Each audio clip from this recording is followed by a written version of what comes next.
บ้าน2กันซันน้องใจดีเนาะก็บานประตูหน้าต่างบานวงกบเนาะวงกบประตูหน้าต่างขึ้นเรียบร้อยเนาะเรียบร้อยเพิ่นติดไม่พาเสื้อผ้าเรียวพี่น้องเนาะแน่นหน้าขนาดเลยเนาะลมนี่บ่มีย่านเนาะเอาอะไรก็เรื่องพื้นพี่น้องเนาะทางสร้างเพิ่นว่าเพิ่นสิขุดขึ้นเลยจึงเทเนาะผมเอาเพิ่นสิเทเลยให้พี่น้องเนาะก็อุดเมืองนำกันตื่นพี่น้องเนาะโตเอาหอนมุกเก่า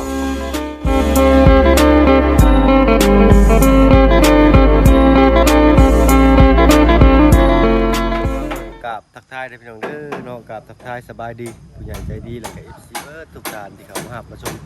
ช่อง YouTube บ่เพิ่นเคยหลายคือเก่าเนาะบ่ว่าฝั่งไทย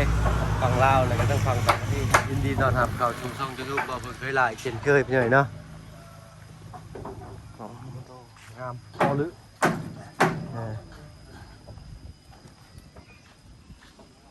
โอ้โหให้เจ้าของบ้าน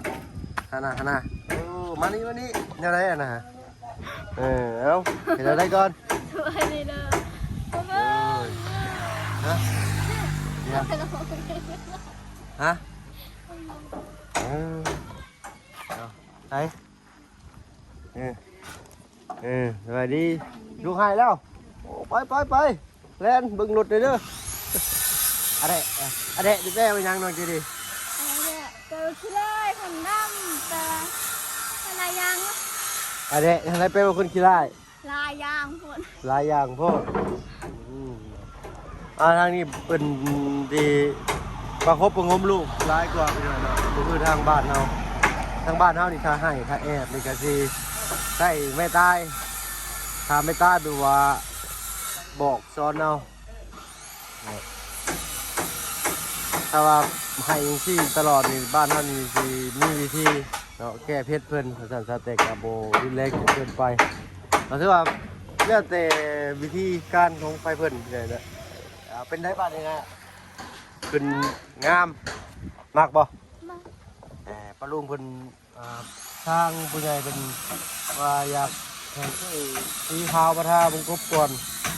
บ่ทันแล้วเนาะต้องเพราะว่าสิให้ทางคุณยุทธเทศก่อนก็บ่ได้เป็นไงเนาะกินข้าวหรือเปล่ามื้อนี้กินแล้วได้ยังกินข้าวมื้อนี้กระดูกหมูโอ้ได้แคลเซียมก็น่ะเนาะมื้อนี้เว้าเสียงดังหน่อยนึงเด้อไม้น่ะบ่าวบ่ค่อยมีบ่มีไม้มื้อนี้เนาะไม้สากแบตไว้อยู่สะอาดงามดีเนาะช่างเพิ่นมาได้มื้อเช้านี่ช่างเพิ่นมาเห็นเดินบ้านช่างเพิ่นว่าได้ คือสะอาดงามแท้เพิ่นบ่ว่าบ่เพิ่นบ่ได้เว้าเพิ่นยิ้มซื่อเอาอีกหน่อยเนาะเสียงมันค่อนข้างดังถ้ามาเบิ่งสิบ่พาปลาลุงขึ้นไปเบิ่งดอกพี่หน่อยเนาะหลายๆช่องคือสิพาขึ้นเบิ่งหมดแล้วแหละพี่หน่อยเนาะ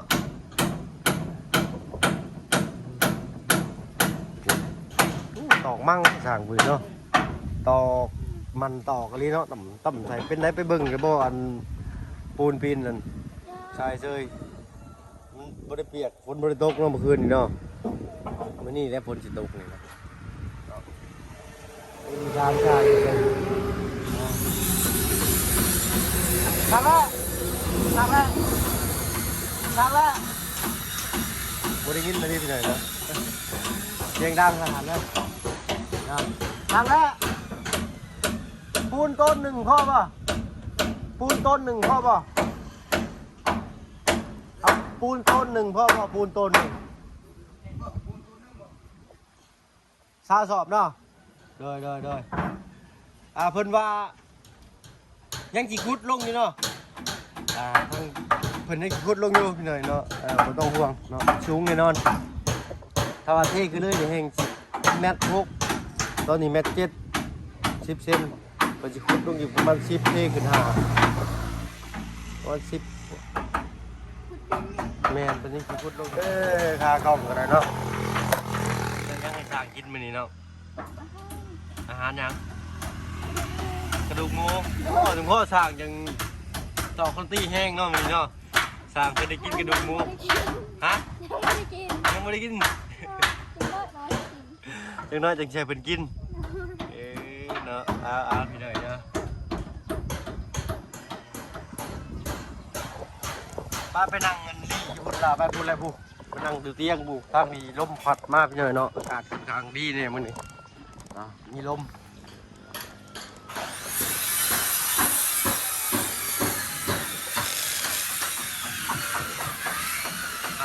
พอดีทางอาจารย์ลาวเพิ่นว่าเอาพูดเคี้ยวก็ได้พี่หน่อยเนาะด้านเผื่อว่ามันเรือแล้วเพิ่นก็อยากทราบมันห่างมันได้นะนี่พูดเคี้ยวก็ได้พูดแดงก็ได้พุ่นพูดแดงมันเบิดทางห้านเพิ่นพี่หน่อยเนาะได้ยินอยู่บ่บัดเนาะให้มาแล้วพุ่น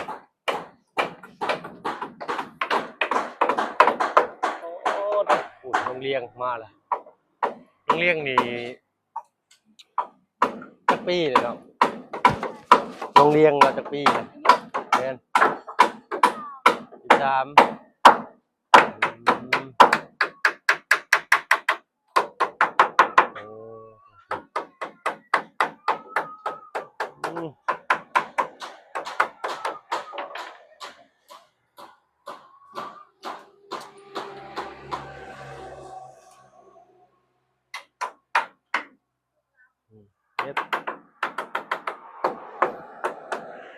ให้เป็นคนเห็ดกระดูกหมูให้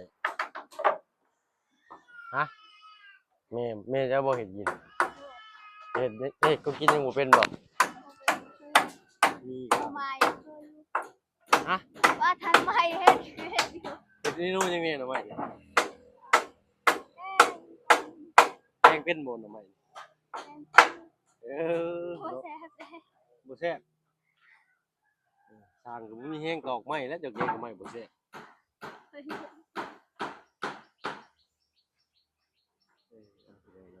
ใกล้เลยจูดว่าทางอีกประมาณจักมื้อนี่สิได้ขึ้นนี่อาจจะ2 อาทิตย์เนาะเอา2 อาทิตย์บ่อาทิตย์หนึงมื้อนี้วันที่เท่าไหร่มื้อนี้ที่6บ่ที่5บ่ที่5 6 7 8อีก2 มื้อสิเมื่อบ้าน9 10 11พอดีเนาะวันที่1โดยพี่เลยนะพอดีเลยเพราะว่าทางลุงเพิ่นสิพาเมื่อวันที่8เนาะเมื่อวันจันทร์ทานพุธพฤหัสคือแล้วเพิ่นสิว่าขึ้นมาบ้านเฮาถ่าฟังเบิ่งพี่เลยนะลุงเลยเห็นหลายมื้อเลยมาไวกันบางทีก็เมื่อไวมาช้าเมื่อช้ามาไวเนาะเด็กก็ต้องมาทันขึ้นเรือนนอกกันแล้วพี่เลยนะว่าแล้วอยู่เฮืองลายก็ถึงทำก็เบิดแล้ว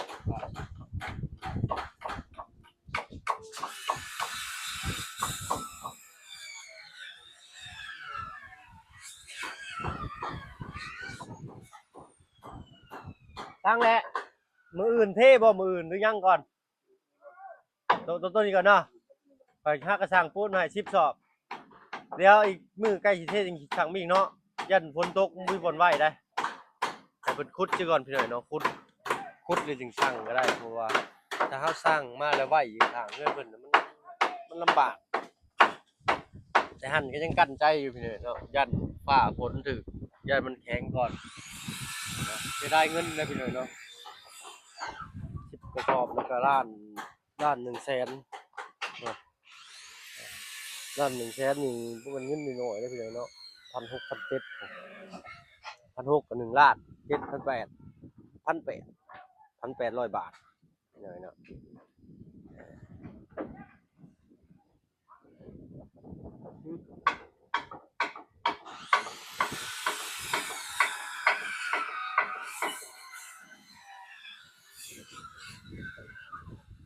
นั่งแล่เ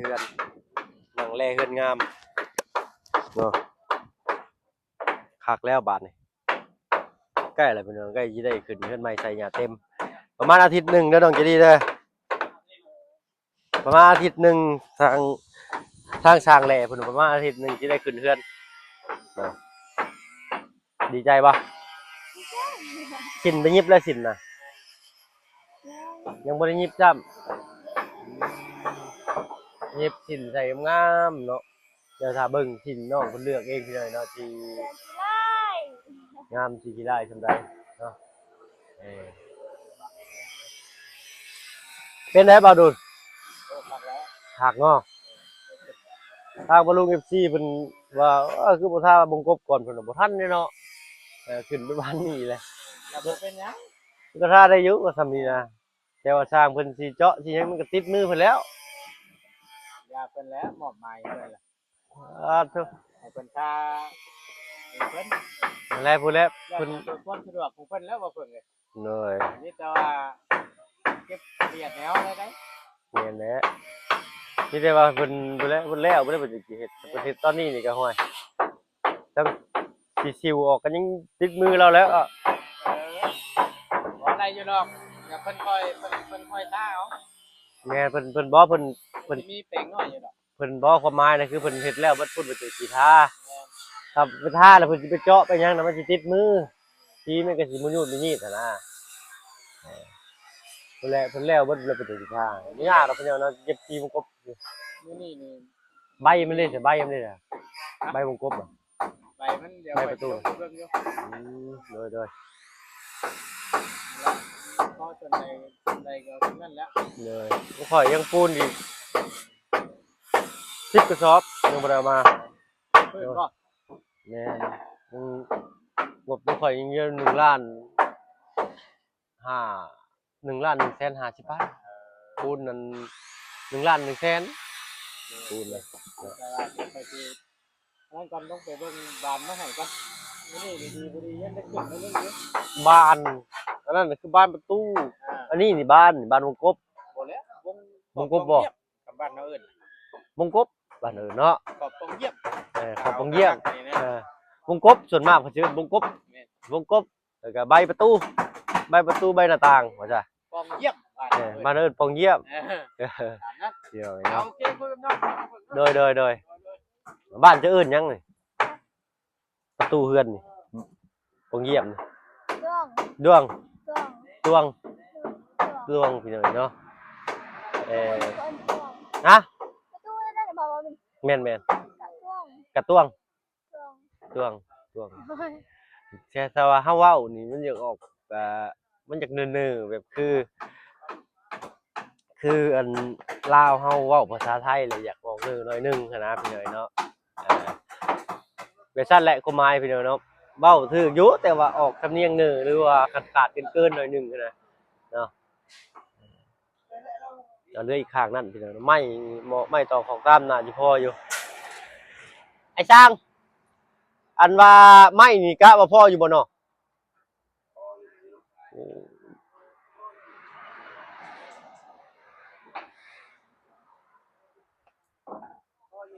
โอ้โดยถ้าว่าเรือเฮ็ดตั้งนั่งให้เรือจักโต2โตเอาไว้นั่งขูดข้าวเอาพี่เลยนะเศษมันน่าสิได้อยู่เนาะไม่ก็เรืออยู่พี่เลยเนาะนายเน่นนะเน่นยอมรับว่าเน่นคักกะลีเด้ทางสร้างแลเป็นเข้าแบบเข้าไม้เข้าวงกบนี่แน่นหน้าดียอมรับฝีมือเพิ่นน่ะดีเนาะเบิ่งจากตาเปล่านี่เป็นรู้สึกแบบถึกกันนะกึ้นคือรถเนาะ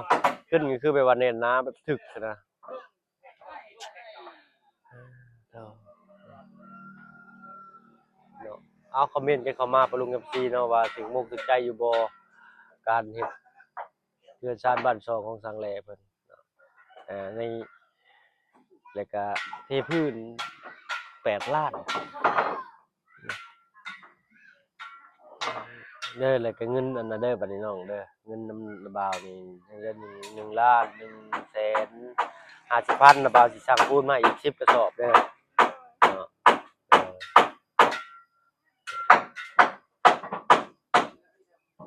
ผู้ที่สั่งปูนอีก10สอบก็เหลืออยู่ประมาณ50,000พี่น้องแต่ยังบ่ฮู้เพิ่นสิเก็บค่าส่งหรือบ่เนาะเอาไปปูนเขียวก็ได้ทางอาจารย์ลาวเพิ่นว่ายันว่าเอาปูนแดงเทแล้วมันบ่เบิดพอได้เอามาก่ออันนี้บางทีเรามีงบประมาณเฮ็ดห้องน้ำหรือว่าห้องครัวตอกมาแต่ว่าปูนเขียวเหลือก็ไว้ก่อไว้ฉะนะ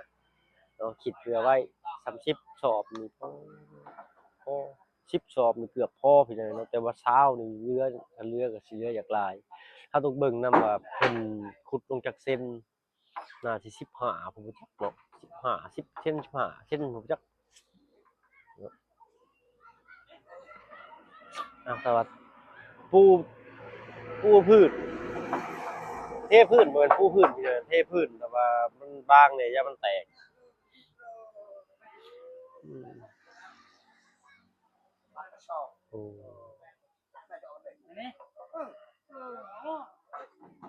เจ้า เอ้เห็นเราขึ้นนี่ควันเลย หินทองมันเนาะไม้ก็ได้ไม้ประเทศนี่แบบบ่ได้แบบว่าบ่ขาดตะกี้ได้พี่น้องเนาะไม้เพิ่นเฮ็ดแบบต้องยั้งไว้เนาะแบบเอายันเข้านะเพิ่นตัดยันเข้าเลยเนาะยั้งแบบว่าไม้เกินน่ะนะเกินเส้นครึ่งเส้นสิได้ไว้มันจังแข็งแรงถ้าว่าไม้รวมมันสิบ่อยากมันสิบ่อยู่เพิ่นว่าเนาะสำหรับคลิปนี้ถ้าบ่เพิ่งเลยก็น้องใจดีสิขอตัวลำลาแล้วพี่น้อยเนาะพบกันคลิปหน้าไปแล้วน้องสบายดีจ้ะ